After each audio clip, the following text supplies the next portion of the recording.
Hello guys, আশা করি সবাই ভালো আছো। চলে এসেছি আমি ছোট্ট একটা ভিডিও নিয়ে, কুলের ভিডিও। হ্যাঁ, কুল গাছের ভিডিও নিয়ে আসলে।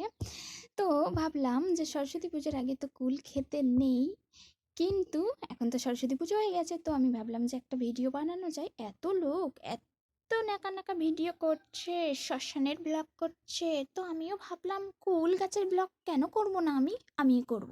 তো চলে এসেছি ভিডিও নিয়ে। সকাল সকাল ভাই আর আমি চলে গেলাম কুল গাছের নিচে।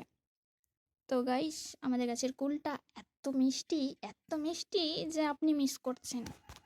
হ্যাঁ গাইস, সত্যি কুলটা টক নয়, কুলটা মিষ্টি। আমার তো খুব ফেভারিট। তো আমাদের দুটো কুল গাছ আছে, তো আমি ভাবলাম যে চলো আজকে এইসব ভিডিও বানাই। আমি তো আর ভাইরাল হতে পারবো না ওই সব করে, তো আমি ভাবলাম কুলের ভিডিওই বানাই। তো সকাল সকাল চলে এসেছি গাইস ভিডিও বানাতে, আর আমার ভাই আর আমি বানাচ্ছি। এতটা কুল হয় যে বলে মানে বোঝাতে পারবো না, তাই দেখাচ্ছি কতটা কুল হয়। আপনারাই দেখে নিন।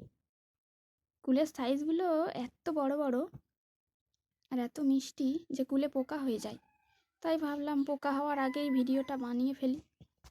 যখন ছোট ছিলাম তখন কুল পাড়ার জন্য লোকের বাড়ি গিয়ে ঢিল মেরে আর পালিয়ে আসতাম আর কুড়িয়ে খেতাম। আর এখন নিজেদের গাছ হয়ে গেছে, এখন খুব একটা খেতে ভালো লাগে না। তো যাই হোক, বেশি কথা বলবো না।